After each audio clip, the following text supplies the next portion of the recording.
Hello, good afternoon to everybody. I am Mr. Arun Kumar Kasturi, working as a Deputy Nursing Superintendent in AIIMS Bhubaneswar.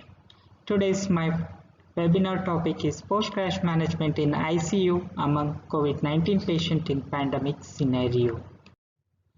The objective of this session is at the end of this topic, participant will be able to understand the managing of COVID-19 patient on sudden crash in ICU hospital setting. Before going to the management, first we have to understand what is the meaning of post-crash management. In generally, it is a broad and integrated approach to support and mitigate the short and long-term effects of experiencing a sudden crash. The aim of post-crash management mainly to avoid preventable death, disability, limit the severity of injury caused by it, as well as ensure the crash survivors best possible recovery within short time by utilizing man and material resources available in ICU. You can see in ICU, most of the COVID-19 patients fall in sudden crashes because of acute respiratory distress syndrome and cardiopulmonary emergencies like sudden cardiac arrest, pulmonary embolisms, circulatory insufficiency conditions like septic shock, and liver and kidney disorders and traumatic patients. One cannot be successful in emergency crash management, so need group effort to succeed. Hence, the group of healthcare personnel who will generally use for sudden crash for stabilizing victim and remove from the danger is called as a post-crash team, or you can call Team Code Blue. It consists of intensivist, consultant, duty residents, nursing officers, respiratory therapists, pharmacist, and nursing aide. Each member will play their designated role according to the need during sudden collapse of patient in ICU. The basic principles where nursing personnel must follow, those are as follows. The first principle is good sense of early response to patient, early detection of victim site, and early reporting to concerned person. Second one is maintain an acceptable standard of care. The third basic principle is to allow only small group of highly experienced providers to initial management. The next principle is wear the appropriate PPE in ascending order like wash the hands, wear the body gown, N95 masks, face shield or goggles, and at last gloves. The last principle is post-crash team members must be familiar with institutional infection prevention and control policy. Coming to the core concept of this session, post-crash management, it consists of mainly three phases. The first phase is immediate phase, which consists emergency medical and nursing care. The second phase includes medical and nursing care to stabilize the victim after resuscitation. The last phase is rehabilitation phase to prevent further deterioration to improve the quality of life after crash by using medical and non-medical assistance. The first phase is also called as a resuscitation phase.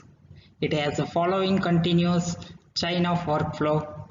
Those are post-crash site management, early response, call for the help, airway patency, assess the breathing, perform the cardiopulmonary resuscitation, apply a defibrillator shock, monitor the hemodynamic status of patient. In post-crash site management, the most ideal focus is make the site free from the physical hazards from the patient nearby. Assemble the articles or machinery within reachable to caregiver. If the patient is having spinal cord injury, support the neck and back by using the collar to avoid bending and twisting. The next step is check for the patient response by squeezing the shoulder and call the victim loudly by taking name. If no response or pulselessness, activate the code blue by phone call. Subsequently, check the level of consciousness, pulse rate, pupil size, and hemodynamic status of patient. Now, we'll see the role of code blue personnel. The first nurse work is assess the patient, confirm the pulselessness by palpating carotid pulse in adult and brachial pulse in children, and as well as compression work. The second nurse job is preparation of code card articles like all sizes of airways, bougie, endotracheal tube, steelite, and emergency drugs.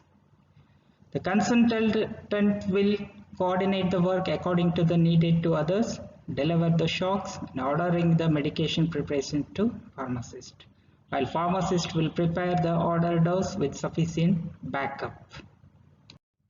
The third nurse work is to stand the outside ICU and coordinate the things necessary to others. The respiratory therapist will prepare the bag and mask, intubation equipments, as well as setting up the ventilator and suction machine. The next role of intensivists includes intubations and connection of endotracheal tube to ventilator. The nursing aide will assist in transportation of patient to safety place and needed things to crash site as per the order from nursing officer.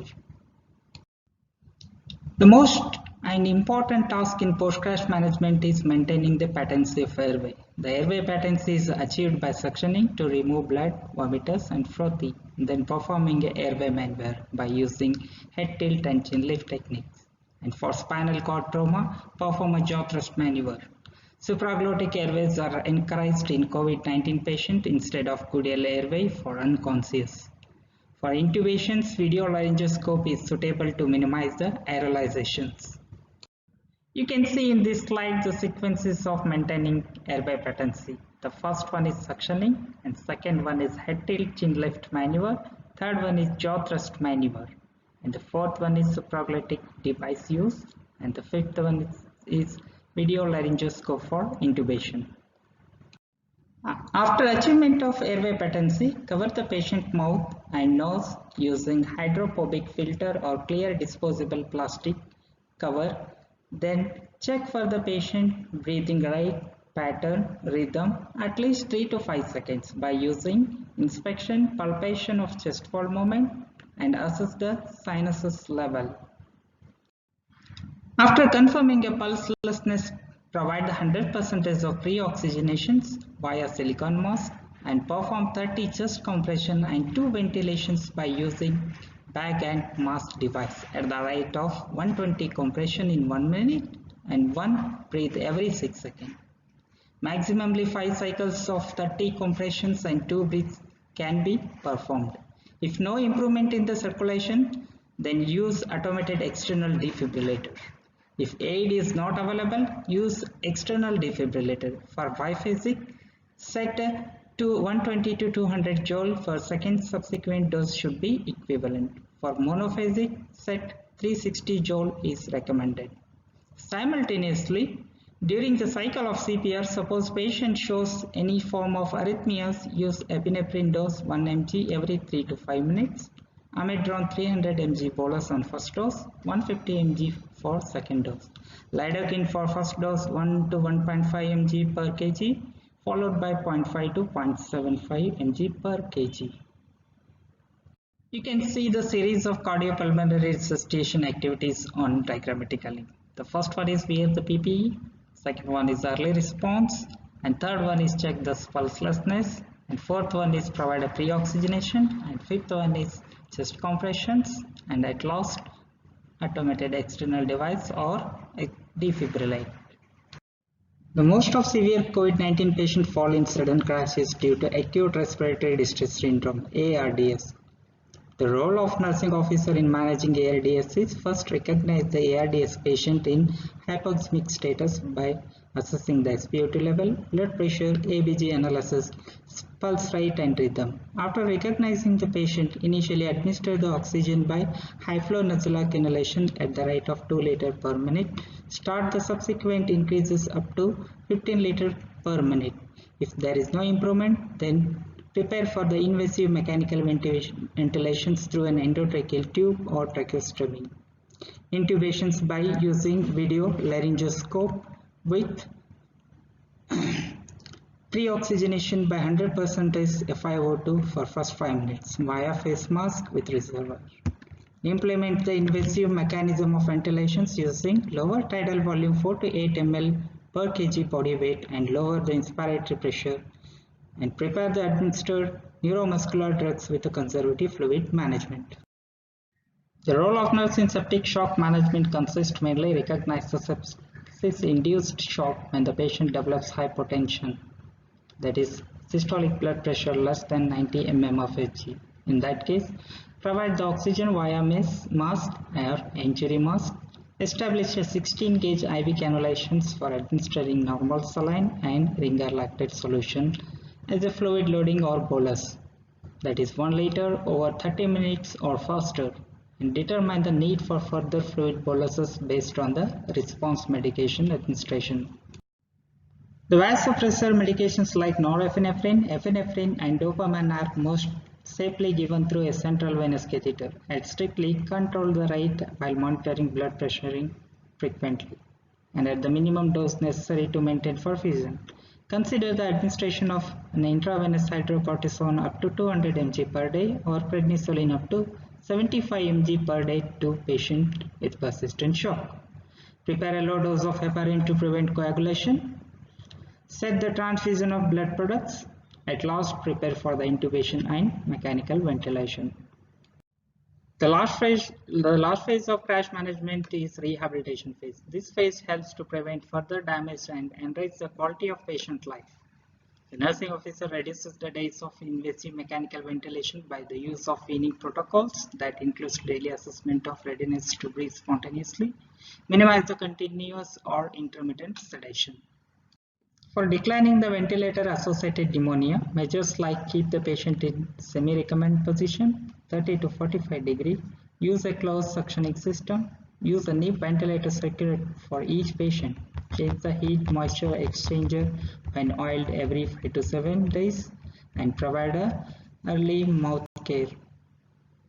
For reducing the pressure ulcer incident, turn the patients every 2 to 4 hours and apply a emollient or Vaseline to the pressure point and administer the proper enteral nutrition to the patient as per the advice.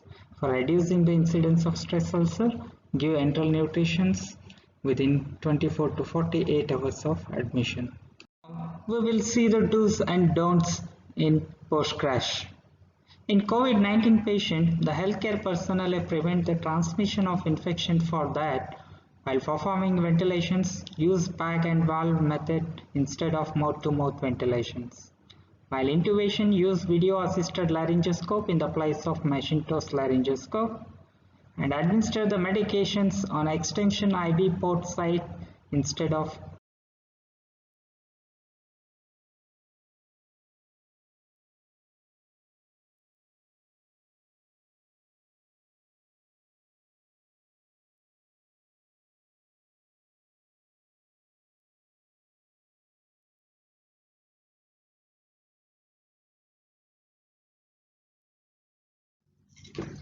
Thank you very much for giving this opportunity.